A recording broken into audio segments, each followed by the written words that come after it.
Yo, what's up? This is TiRon. This is Ayomari. Yo, you watching Hip Hop at Lunch. Shouts out to Mike. Boom! Yo, New York, all day we out here. Like, what?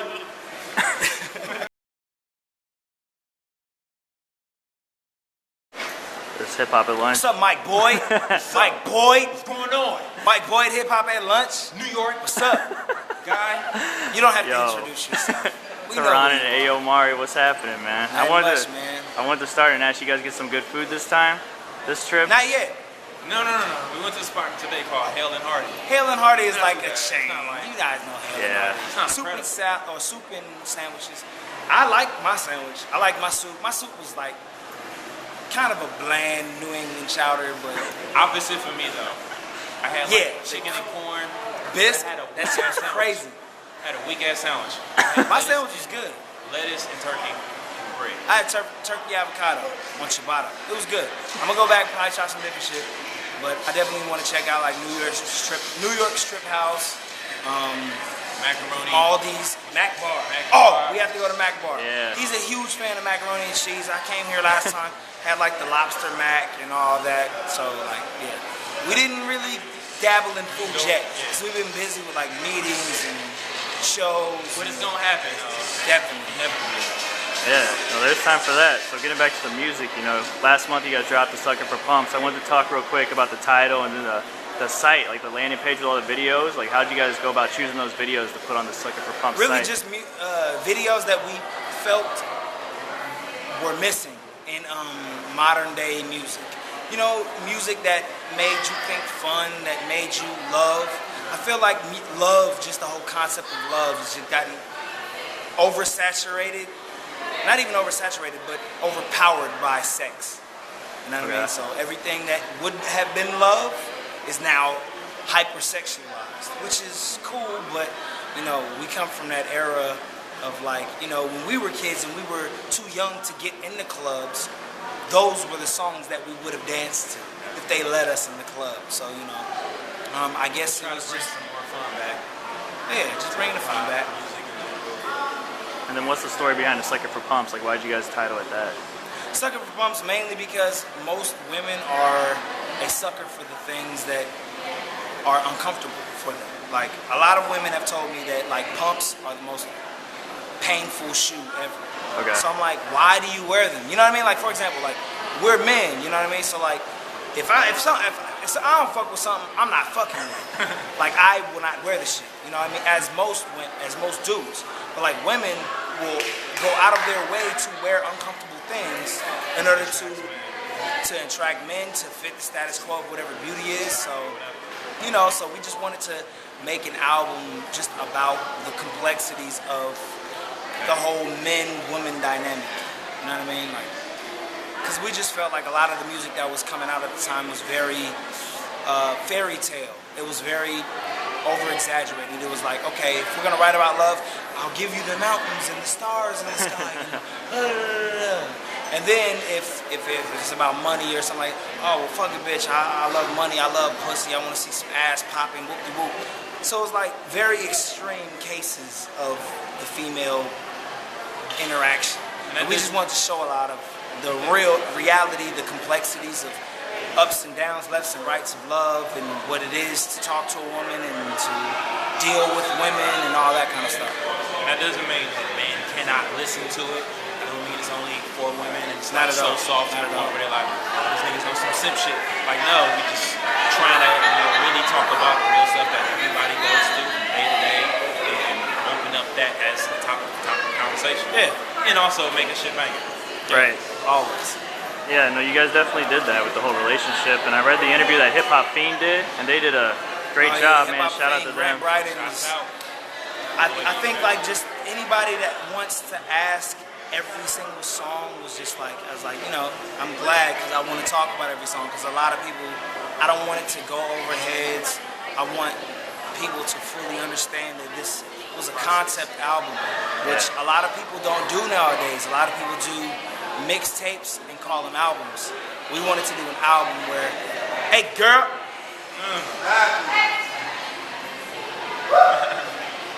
yeah. So you know, I just wanted to do music that was an album, more of like a cohesive project along the same line of whatever, you know. I just wanted to do an album. Right. No more mixes. In the traditional sense, like we're kind of old-fashioned in how we create music. Like we're not making music or doing collaborations to like capitalize off of someone's buzz at the moment. We're trying to like make the right music and work with the right people and try to make it presented in a way that people can, you know, really fuck with it. Right. Yeah, and I just wanted to touch on a few songs. Her theme song, you know, a real smooth track. A lot of people saying that's their favorite. I wanted to know, like, what was the inspiration behind that one? I had the beat. Shouts out to DK. DK is this 19-year-old kid from Baltimore. He produced it. A lot of people really enjoy that record, and it's funny because that record, it wasn't a favorite of mine at first because I wanted it to sound like, I had a song on MSTRD called One, and I wanted it to sound like somewhat the same way, where it's like frequency, it's more like a rap and you hear the tones and all of the harmonics of the different layers of which that rhyme could have been spit in, but it's all in key with the beat. I kind of wanted it to sound like Harmonic rap. Yeah, like if let's say you were to throw your vocals through a vocoder, and it was like it was like what is the word for it? Harmonized, like where like it would be a high, a mid, and a low, and you hit the key and you go ooh, but it's like ooh, and it's all. I kind of wanted our verses to sound like that. Okay. And BJ the Chicago Kid is just a phenomenal artist.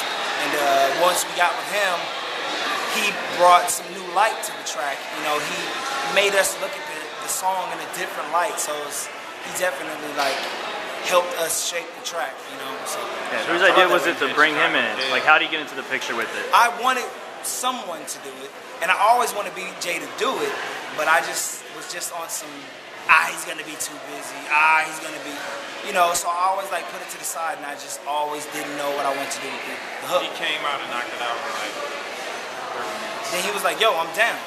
And then he heard it, he listened to it, he was like, well, I have some ideas. And then it became more of a collaborative effort as opposed to a feature. Right. Like, BJ helped write and shape that song into what it is. You know? Yeah, because there's not a lot of features on the project. Because a lot of people would look at him, oh, he's a hook man. He just got in where he fit in. But like, BJ is really someone who honors and enjoys music and actually is down to manipulate frequencies. He's Everything he does just comes from right here. Yeah, he's a good dude. Yeah, I wanted to talk about Perfect too, you know, a powerful song and then the funny infomercial type hook. Like, what was the motivation behind that song, man? I heard the beat and I think I just came up with a pattern that I had never done before.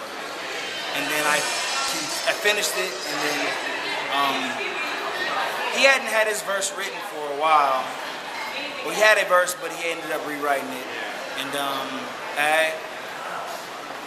then you know, like I listened to it and I was just like, yo, we don't know what to do for a hook. So when you don't know what to do within your box, step out of the box and explore, do some different shit. So I was like, what if we got somebody to talk, like on just to sell a product? You know what I mean? And he was like, yo, the homie Cap is funny. And I was like, yo, Cap is funny. And I was like, well, what if we got him to sell an imaginary product called Perfect? And it's not an imaginary product. It's the same product that everybody sells. They give it a label. We call it Perfect.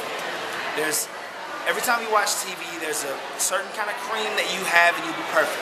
A certain kind of drink you should drink and you'll be perfect. A certain kind of clothes that you should wear and you'll be perfect. So, you know, we played on that and basically made it comical to show how comical it is to chase perfection through goods. You know what I mean? You're perfect as you are. Embrace yourself. That's Church. That's what we do. Yeah, no, I heard him say you buy the right cream, you put on your whole team. Yeah, you know what I mean? There's a like bunch of funny absurdity. shit in there, man. Absurd. And the thing about Cap is that all that stuff is off the cuff. Like, he's saying that. Like, he's real quick. So shouts out to Cap. Cap is cool. Yeah, no, definitely.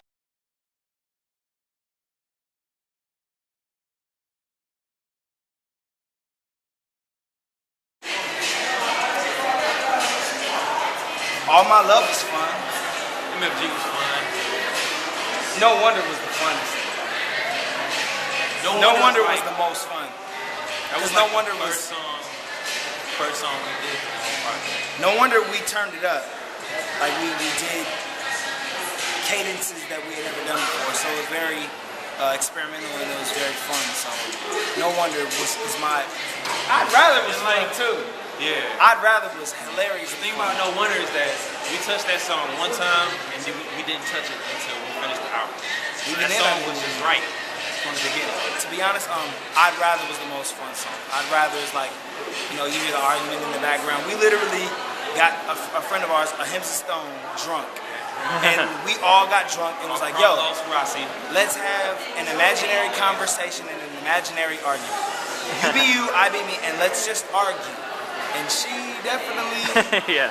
cut deep. She was already like, You know what I mean? Like she did a great job. It was good. So I'd rather for me probably. Definitely. So before we go, I wanted to know like what it means to you guys to have Dream Hampton on the project, and then even drop it on her birthday too. Everything. She reached out and she said she was a fan of Mustard, and I didn't really think anything. I mean, I thought a lot of it, but I was like, that's a one-time thing, you know, move on. And then I saw she would like retweet me and say things to me, and I was like, well, maybe she kind of knows me. Maybe she fucks with me. And then it came to the point where we really needed the female perspective on our whole take on that whole project. It's like, yo, we need someone to come in and say something from the woman's perspective. And then we couldn't think of anyone. A lot of the people that we did think of was mainly on some like poetry type thing, and I was like, nah, we don't want to go that route. And then they were all saying, yo, you should ask Dream Hampton. And I was like, well, I don't know if she's down, you know. And then last minute, it was like a Hail Mary in the air. It was like, fuck it, we're about to finish the album, it's the last song. The worst she could say is no. Threw the ball up, and she said I'd be honored. And we caught it.